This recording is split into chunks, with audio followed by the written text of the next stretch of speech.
Wife support. Wife support. Welcome to Wife Support. Hello, everybody. Welcome to Wife Support. I'm Kaycee. Hi, I'm Amanda. And this is the podcast. And you can follow us for all the Wife Support content. I'm at Kaycee Conlee. And I'm at Conlee22. And we talk about queer relationships, adulthood, friendships, life, all kinds of stuff. That's the podcast. You're listening to it, you know. We have really failed you all. It's been a while since we've recorded. We're doing our best. We are doing our best. We've been going through it. It's fine, you know? I heard from two people. Well, my mom, who's I think maybe one of our biggest fans, did not notice. Because I talked to her today and I said, she was like, oh, I have to catch up on the podcast. And I was like, oh, yeah, you do. And then she's like, wait, what's the last episode you guys did? And I was like, how to fight better. And then she goes like, oh, I've heard that one. Every time I've told somebody why we sort of like don't have a like set schedule or it takes us longer in between, they're always like, oh, that's so nice. That makes sense. You do. Wait, what's your response? Of just like, you know, our lives are really busy and we're trying to like not make it a thing where it feels like a chore. We want to do it when it sparks joy and it's fun for us. And so that doesn't always equal every week or every month. I love that. Apparently. Yes, that's perfect. We have had a really hectic month though, which I know we're going to get into. Do you want to just go for it? Sure. I mean, look at the stuff that has happened over the last month. Yeah?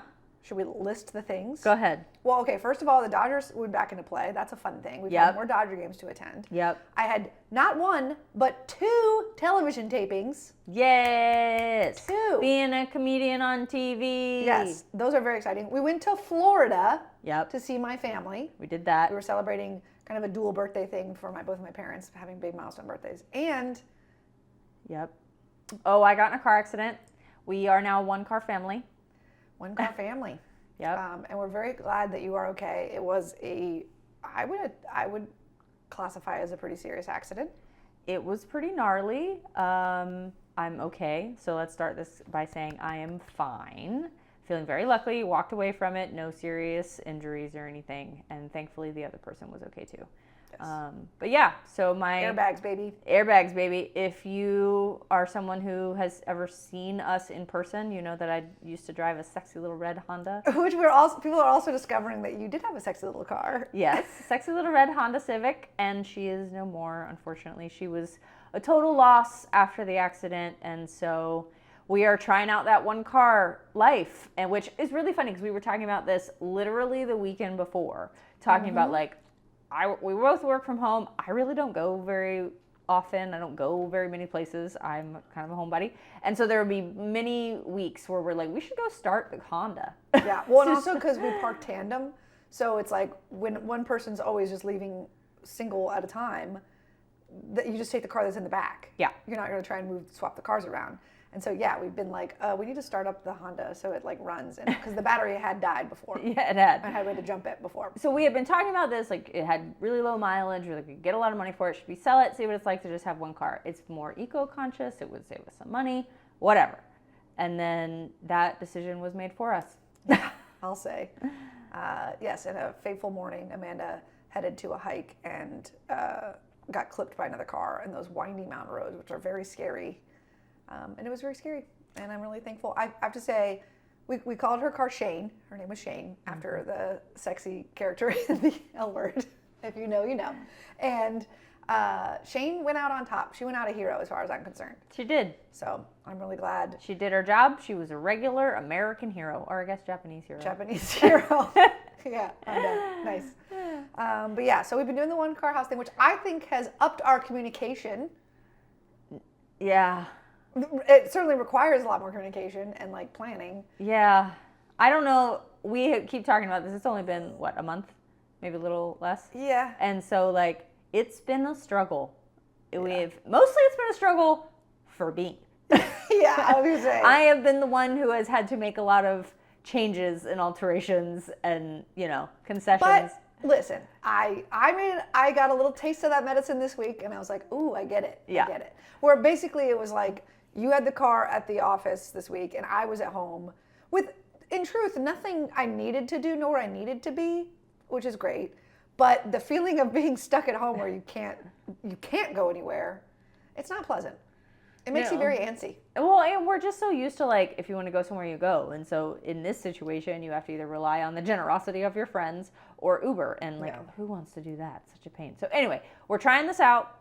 We're not, like, stuck on it. If we're like, you know what? We're just going to get another car. Then we'll get another car. Well, I'm very curious to hear from other people who do the one car thing, particularly in LA, because it's got like, there's a very distinct lifestyle here. But I would love to hear about how they navigate it, if they have any tips or. Well, you can ask our friends who we'll see on Saturday, because I know, they've been living that life and it's real hard. But what about listeners? Let's hear from listeners. Okay. Yeah. Anyway, yeah, I'd be curious if there's any tips, because dang. And also we're fortunate enough that we can just go out and like up our, timeline for a new car. I think that would be fine if that's what we run into. But the other good piece of information is that I'm on a leave of absence from work right now. Woo! So that's making it a little easier that I don't have that, like, I guess, ball to juggle in the mixed. Is that ball to juggle? Yeah, I think that's right. Also, Sure. it's kind of funny that, like, usually when you start thinking about getting a new car, like, you spend some time. Like, by the time you're ready to buy a car, you know what you want. And, like, we hadn't even thought about it. And so as I even think about, do I want a car? Got to start totally from scratch, which I got to say has been kind of fun to just be like, as we're driving down the road, being like, ooh, I like that one. Ooh, I like that one. Yeah, it's literally every car, though. It's like you put together a list. Also, we had talked about what car we want insofar as we thought for sure we'd get an electric car.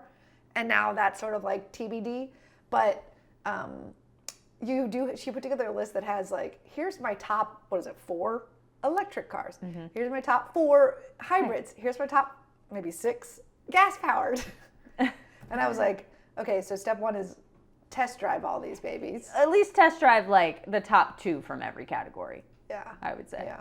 Within price range. Because also I wasn't looking at price range when I was making that list. Because it was just fun. But it's funny that, like, I guess I know this about myself, but I guess not everybody does. I was on a hike with my friend the other day, and we were talking about cars, and I was like telling her the stuff that I liked, and she was just like, how have I known you for almost 15 years, and I didn't know that you were like, oh, look at this car. Sexy sports like, car. Sexy sports car. And I'm but like, it's not like muscle car and all the like horsepowers or whatever. It's just that like you like a sexy sports car. Yeah.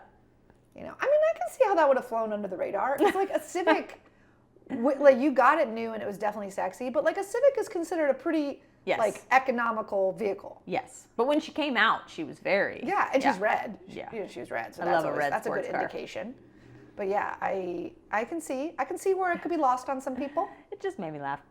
Especially because the last time I went and got an oil change in Shane, I discovered your sexy little sunglasses that went along with the car. Yep. That are now very dated. They were white Oakleys, if I recall. Ray-Bans. White Ray-Bans. Okay. White Wayfarers with the like white frame and a black like earpieces. Yes. So, and they were so old and sat in the glove compartment for so long that they were tinted yellow. Yeah. So they were not cool anymore. Not cool anymore. Also, I think those like colored ones went out of style anyway. Yeah. But anyway, so new car on the horizon. Not in any particular hurry yet, but it might be happening. And we're again very glad that Amanda's okay. Thanks. Okay, wait. Also, I did 2 tapings, like I said. So I told the podcast that I had the one coming up for Comics Unleashed, and I was very excited, and I was, and it was awesome. It was like feeling like a rock star for a day. There were definitely some parts that, like reality check moments, like my call time being 7:45 a.m. That was crazy. Yeah, that doesn't feel like a rock star when you have to get up at 7:45 in the morning, or in my case, I got up at like 6:30 to make it there. I think I left at 6:30 to make it there. It was early. Also, the fact that we wrapped at like noon and then I had to go clock into my regular job, my day job, that was certainly a reality check. Rockstar! Yes, but I pull up, they like wave me on through security. I have my own trailer, which was like the size of a giant, like probably a 2 to 4 person camping trailer. It was big. Yeah. I had all to myself. I had hair and makeup pull me to like get me all gussied up. I had wardrobe come and they steamed my shirt. And a producer like come and like brief me and all that, and then they like walk you back and put a little microphone on you, and then the crowd is going and like all amped up. And it's like a talk show, so there's me and 3 other comics on like a panel, and I really bonded with the 3 comics that I was on the show with. Like we were all like, in it together. We want everyone to do well because it makes the show better and all that. So it was really fun. It was really cool. Do we know yet when it airs? We still don't have a date yet. Yeah. I predict sometime this month. It was Okay. May, sometime this month, hopefully. And as soon as I know, I'm going to post it. So make sure you're following me on Instagram at Kaycee Conlee, and I'll share once I know the details. Great. And then the other show that happened, a whirlwind. I mean, I've been talking about Comics Unleashed. I've been prepping for it with the producer and all that for several weeks. I think they booked me maybe 2.5 months before the taping. Then this other one I got, I can't share a whole lot about it, but I can tell you it's for Reverie Network, which is a free streamer for LGBTQ programming. It's free on whatever you use to stream your apps, like wherever you get Netflix or Prime or HBO, you can download Reverie and play it from there. Totally free. And it's going to be a new stand-up show on their network. Don't have an air date for this one either. But this one I did more traditional stand-up, so it'll be like a stand-up set. And then they did a really neat thing where they kind of like broke it up into themes, so you'll see more of that once you watch the show. But yeah, I got to tape that too, and that one happened in like the turnaround time of like a week and a half. It was wild. It was like prep, get the jokes, get them approved, put them into themes, and meanwhile you're scheduling the shoot and coordinating all these things. It was wild. But the production company did a really nice job, and they were all very nice and kind, and I had a blast on that shoot as well. It was a long one. That one was like call time of 4 p.m. Yeah, you were on like 8 hours. Yeah, and I think I got home. I was supposed to wrap at 12:30 and get home at 1, and we ended up a little ahead of schedule, and I got home at like 12:30. But it was a long one. And then again, work the next day. So I know. Fun though. Oh my gosh, it was awesome. Yeah, so that was really fun too. And it's been, and that's why we've been away. You've been recapped. Yep, recapped. Yeah. Okay, we have to do What's Gayer. We have to tell about the last time. If you guys even remember the last What's Gayer. I don't. I feel like. Well, I've written it down on our rundown, so you have it. Oh, I do have it. Yeah. Last What's Gayer, you had, do you want to... A secret handshake with your partner. That was a good one. That was pretty gay. And then mine, which was the arm with tattoo sleeve, a large watch, and short nails. I do remember this now, and I'm still going to say this is cheating. This is too many things that are gay that when you add them together, you're just playing the L word. Okay. Which I think is what I said last time. Isn't that the game? No, I think what you said last time is this is just your arm. Also...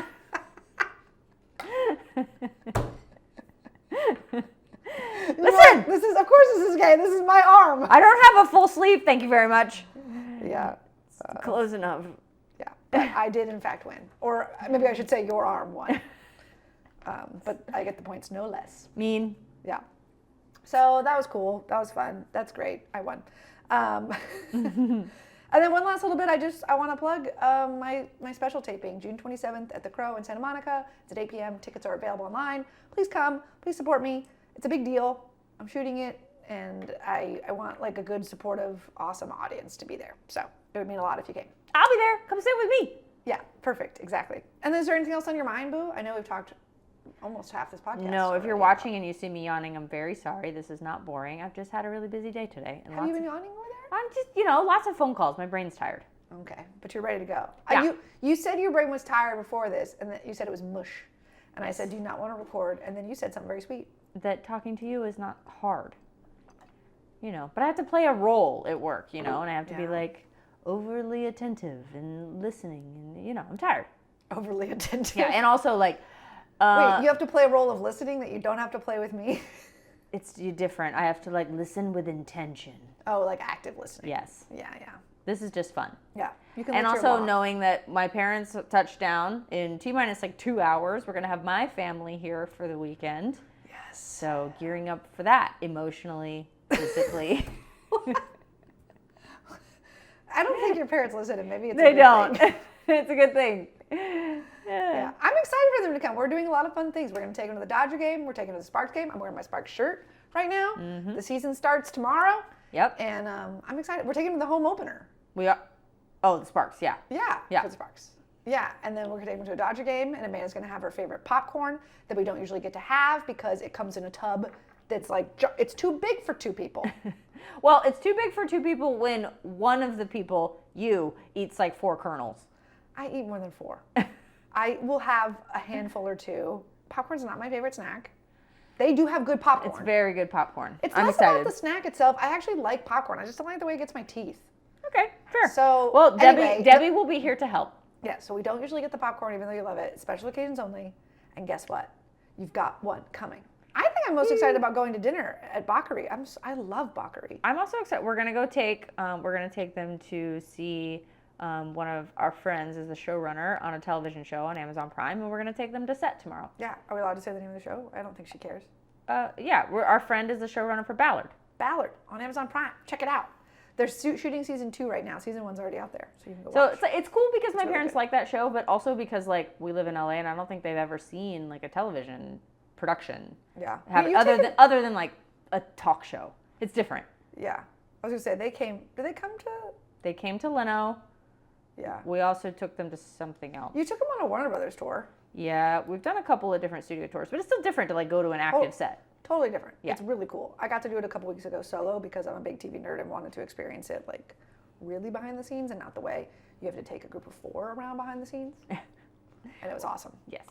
So yeah, very excited for that too. I think it's gonna be a great visit. You don't have to prepare emotionally, physically, and mental, or whatever the heck you just said.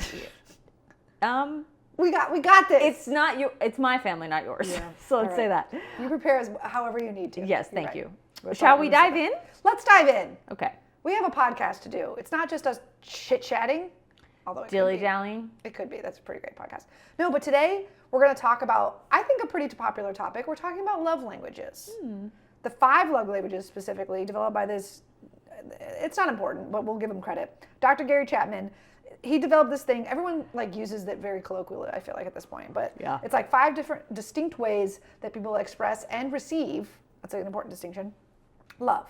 And basically we're going to talk about it in the context specifically about like, I think, queer relationships. So we're going to put like, you know, we're going to look a little deeper into this because Amanda brought up something that I didn't even know, which is that this guy, Gary Chapman, that came up with this, it was all through like a religious lens. Yeah, like it was like a spiritual counseling. Yeah, like he did like tool. relationship counseling. And, Yeah. which, so I didn't know that it was not only religious, but that kind of makes it super heteronormative too. Yeah. So I think that's kind of interesting. But let's get into it first. If you're not familiar, basically this is like a set of kind of like guidelines, rules that apply to both romantic and platonic relationships, and it defines these like 5 ways people give and receive love. And the first one's words of affirmation. Mm-hmm. That's using words to build up the other person, including compliments. Quality time, right? Giving someone undivided attention, engaging in meaningful conversations, shared activities. There's physical touch, expressing love through physical contact, like holding hands, hugging, kissing, or sitting close. Acts of service, doing thoughtful things to ease a partner's burden, like cooking meals or doing chores or running errands. And then 5 is receiving gifts. This is gifts that like symbolize love and thoughtfulness through small, meaningful, or surprise presents. And we understand that there are a lot more and they are nuanced, but these are the 5 broken down like this guy says. Well, and these are the 5 that I think like socially people know, even if you haven't read the book. Which, have you read the book? No. I have read the book. If you haven't read the book, like people know them, they reference them, they talk about them. Like it's like very well known at this point. Yeah. And I think it's funny because again, until Amanda, you pointed out this like religious and this like origin, I didn't know. And I really liked it as like again, it doesn't have to be like a hard and fast rule, but it's a good tool for like communicating your needs and just sharing within a relationship. Like we use it, I remember using it really early on between the two of us and really making that distinction about how you express it versus how you receive it, because usually it's different. Yeah, let's talk more about that, but I'll just, since you've already brought it up, I'll give the like caveats to this as if you're listening and you're a queer person. Oh yeah, please do. So it's rooted in Christian ministry rather than academic psychology, which I don't necessarily know that everybody knows. I certainly didn't. And the origins are in faith-based counseling. So that, just like, let's be honest, that can feel off-putting or disingenuous to queer couples because it can be viewed as either heteronormative or homophobic. Specifically also, like, if you have had your own journey with faith-based situations or spirituality, like that can play a role. And so when you hear this, you might be like, ooh. I actually, yeah, and on to that point, when you pointed that out, I was like, should we not do this on the podcast? Like, I was like, I mean, I think because it's so widely socially accepted that it's fine. But I just think that, like, generally speaking, we're going to talk about this, we're going to talk about it. And I want to say that it does tend to gear you more toward, like, traditional gender roles. And generally speaking, it's an oversimplification of all people, but really like queer relationships are more complex and unique because we have non-traditional families and non-traditional lifestyles. And so like, I'm just going to yes and these 5 things. Yes. And. You see what I did there? Yeah. Okay. Well, I love that. Okay, so now we're getting into, I wanted to talk about, like I said, how the difference between, I think the early lesson we learned is that I like to receive words of affirmation. I like physical touch. And Do you have one that like reigns supreme? The answer here is yes, you do. Oh, what is it? It's words of I was affirmation. gonna say it was words, but I guess you maybe know me better than even I know myself. Yeah, I like words. I like nice things said to me all the time about everything. It's actually funny because the words I think ties into all of it.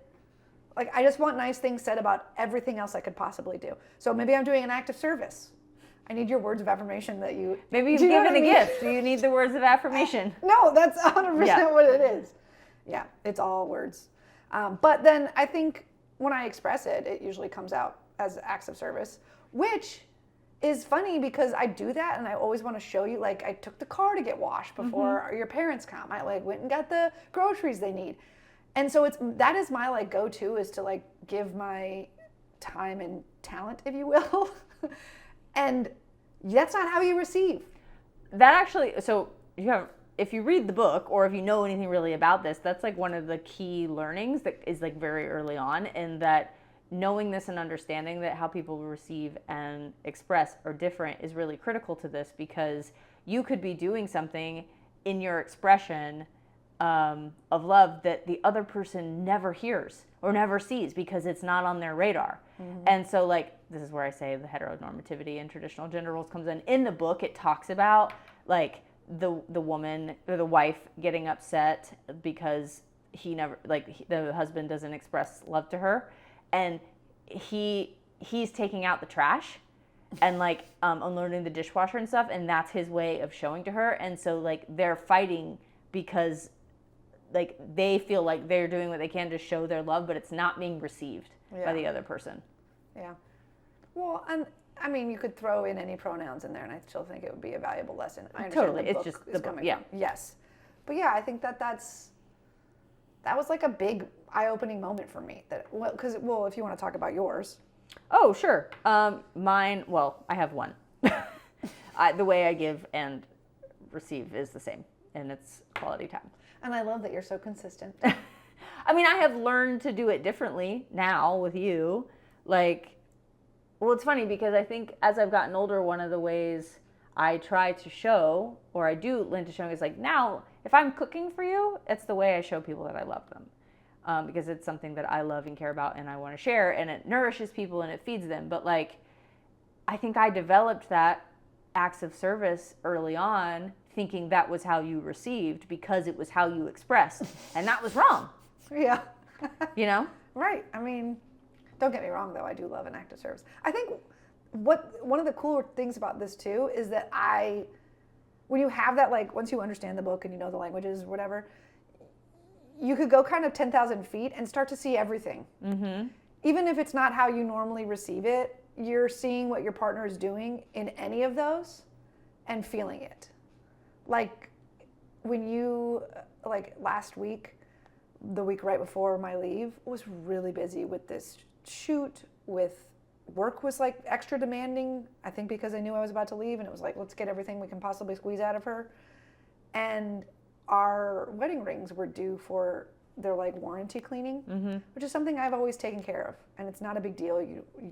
There's 3 rings that have diamonds in them, right? Your engagement and both of our wedding rings. Mm-hmm. No, my engagement, your engagement, my wedding. Yeah, both of our engagement rings, your wedding ring. Mm-hmm. My wedding ring's just a band, no diamonds. Take them up to. Oh, I should use that for a what's gayer. You take them up to Zales or whatever, and they do a little cleaning, check them, inspection, check. It holds the warranty. You have to do this twice a year.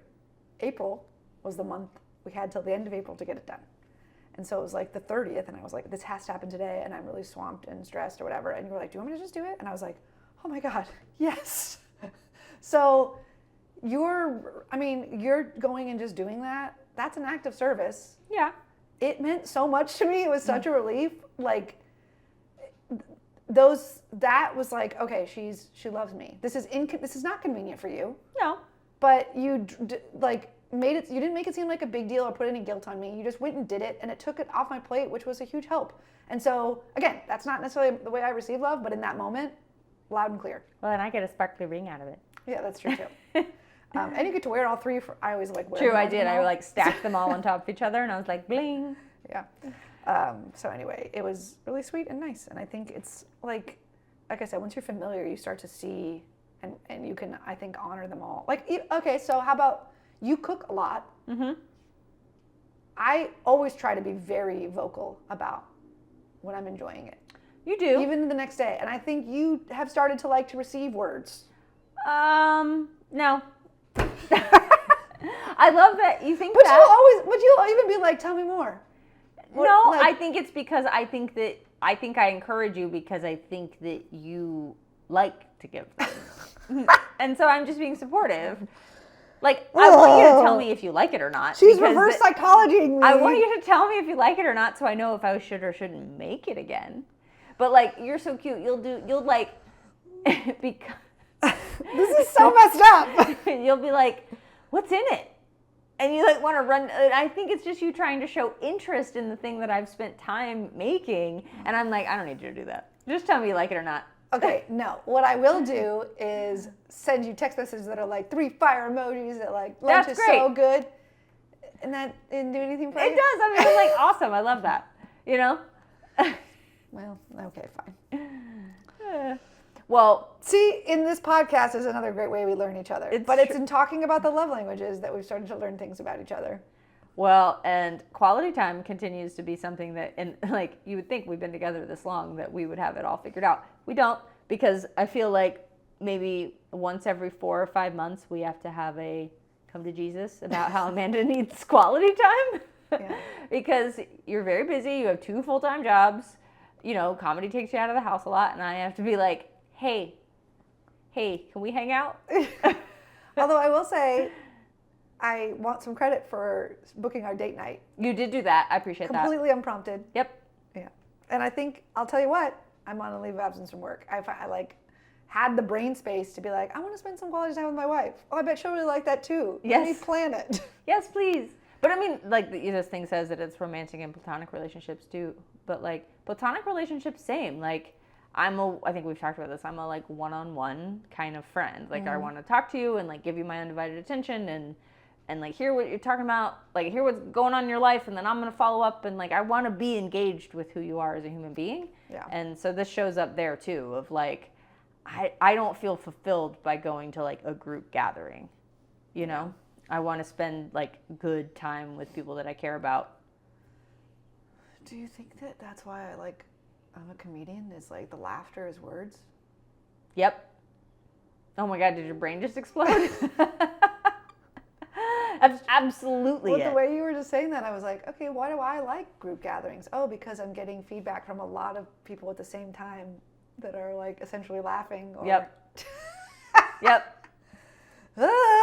Okay, see, so it has a lot of merit. I will also say I've made fun of some of these categories, and I want to... Wait, I want to ask you before you do that. I know, have you ever, or are there any of these that you're like, I don't understand, or they make you uncomfortable? Or have you ever been in a relationship, platonic or not, who like, it's clear one of the person's love language was not compatible with yours?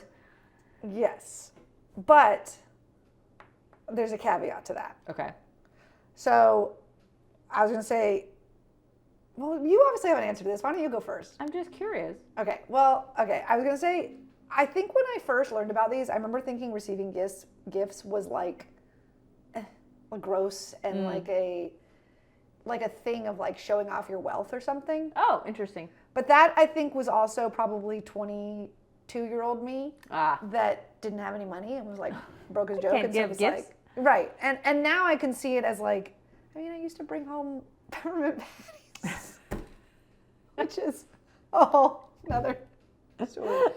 But okay, in my brain, we can tell that story. But in my brain, I was coming home with what I thought was a candy Amanda really liked, and it was like a little treat. It was just a small, like insignificant, but like showed I was thinking of you. that I love you, and just like a little surprise present.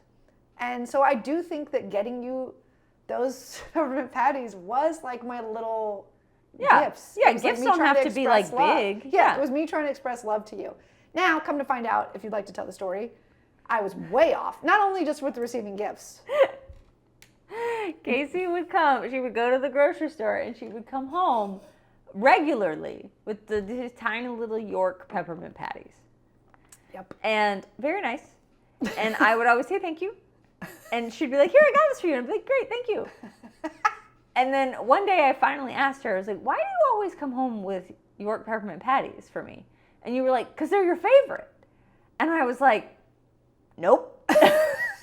I like them the normal amount, which is like not really very much at all. Like, I'm not really into peppermint. They're fine. And you were like flabbergasted. Whoa. Like, who? What? And I was like, yeah, they're your mom's favorite. Yeah. I must have, somewhere wires got crossed. So I would just throw them in the trash and not tell you. Oh, but isn't that love in its own way too, that you didn't want to hurt my feelings Yeah. until finally you did? Well, I mean, somebody had to tell you. Otherwise, it just would have been a mound of York peppermint patties. Yeah. I have actually been in a relationship with someone who receiving gifts was their love language. Like, was how they expressed. And as someone who is very uncomfortable about receiving gifts, it didn't. I was like, I don't get it. Why do we keep doing this?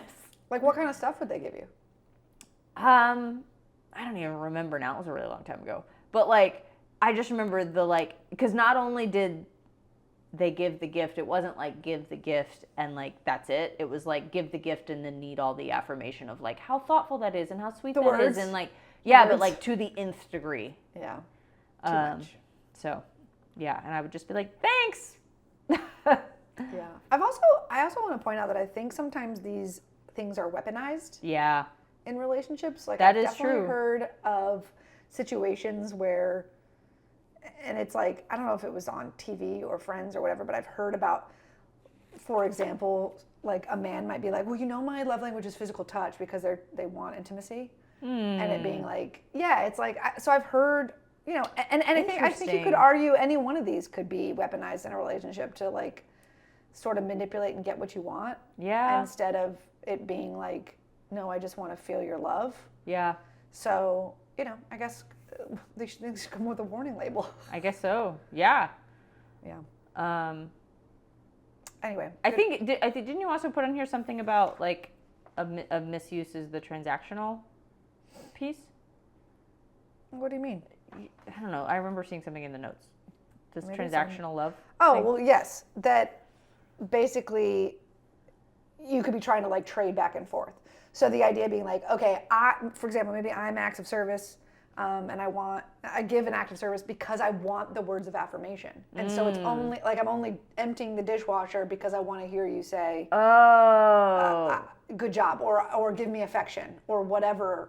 You know what I mean? Yeah. Where it becomes, It's like seeking. It kind of goes back to the weaponizing thing, where it's like, instead of it being like a behavior pattern that shows that you care about someone, you're trying to like tit for tat. Oh, I hate that. Yeah. Yeah, that would feel icky. I think, okay, so kind of step back. I think it's important when we talked about this, we talked about 5 things is not that many. Oh, true. What is the Walt Whitman quote? Like, we contain multitudes? Yeah. Right? Like, the way you feel love or express love could change based on like how you're feeling that particular day, what happened that day, what the situation is, who your partner is, like what mood you're in, what's the circumstance. I think it's important to know that and to like just like everything else, have good communication about what you need, what your expectations are. And like, if you're really feeling like you're lacking that, you're wanting to connect with somebody and feel love from them, just talk to them about it. Yeah. And just say like, I want to feel this from you, and I feel like I'm missing it. Can we make this shift? Or you know what I mean? Yeah. I don't think there's anything wrong with asking for that. Totally. Asking And for I what you think you're a great point that 5 is not enough to cover all the ways that humans express this or receive it. And even if you've identified really heavily with 1 or 2 or whatever, it's always going to change, I mean, like, that's why when I started to list mine on here, I started to write like 3 or 4, and then I was like, wait, the points still only have 1. So it was like, immediately I was like, no, but I think all of these. So, yeah. I think that's true. And I mean, I think like in any situation, like you might use one of these because of the circumstance. Like, you know, the thing that we do with like French, right? Like receiving gifts is not really part of our relationship at all. But like over the years, we've sort of gone out and like, if we're going out somewhere like shopping for ourselves and we like think of the other one and we bring something home, we say, bring me back something French. From Home Alone. From Home Alone. And so now it's just become French is the but short like term for that how thing. exciting of that, of like you send the little French flag in our text message. Or sometimes you'll just send like a baguette. Yeah. And like that's just fun. Yeah. You know, but like even though that's not a love language for us, I know when you're doing that it's because you thought of me because you love me. Yep. You know? 100%. That's exactly what it is. So, yeah, I guess we're sharing all this because we think it's a useful thing, but it all comes with like a little warning label or a caution flag. And, you know, enjoy at your own risk. If nothing else, it's good fodder for a conversation or Heck yeah, it is. self-reflection. That's exactly how it should be used. So I hope you guys enjoyed our queer take on the love languages. Yeah. I'm sure if you like looked up queer love languages, there would be like, oh, I bet there's a slew. oodles and caboodles. Oodles and caboodles. We might have to do a follow-up episode on the oodles and caboodles of love languages. But I hope now you guys are fluent. Oh boy. You speak in my language? Yeah, I get you. Okay. All right, we got to play it. It's time Oh, it's time. for What's Gayer. What's more gay? All right, I think I go first. I'm up first. Okay. Here it comes. Okay. What's gayer? Knowing the difference between wrenches? That's a good one. Yeah, I feel like that's pretty gay. Socket wrench, monkey wrench, crescent wrench. Yeah, I couldn't tell you. Could you even name any others? Nope. Couldn't name a wrench. I would say, that's a wrench. Okay. So that's a very Wait, a specific wrench is the little thing that is like the little, like, handle. with like the little thingy like this, right? Yeah. That's like a little like crescent. Well, there's different kinds because there's like an Allen wrench, which is just like a hexagon or. That's like what comes in the IKEA furniture? Yes. Okay. Yeah. Lots of different kinds of wrenches. Yep, didn't know that was a wrench. But that's a very specific kind of gay. It is gay, but it is a kind of gay. That maybe, Okay. Yeah. Okay. All right. So that would actually be what's more lesbian. That's the same thing. Okay. That's the game. All right, fine. Can All I right. go? So we got to repeat. Repeat. Are you ready for JD and Debbie to get here? Sure am. I'm ready to repeat. Let's go on. Let's go. Her parents are from North Carolina. Did you guys gather that? Okay. So we have to sum it up because it makes it easier for me to clip on social. What's gayer? Knowing the difference between wrenches? Or choosing which WNBA team you're going to root for based on how many couples are on the team. Oh, that's a good one. That is very gay. WNBA season tips off tomorrow, so I know. like, you know. Nailed it. Perfect. All right, vote on my Instagram story at Kaycee Conlee, and we'll reveal the winner on the next episode. And you guys keep listening, keep watching. I know we come out with these once a month now. Who cares? Isn't that easy? It's easier on your schedule to be able to just watch once a month or whenever we get the next one up. But thank you guys for being fans and supporting us, and, you know, we'll see you next time. Okay, bye.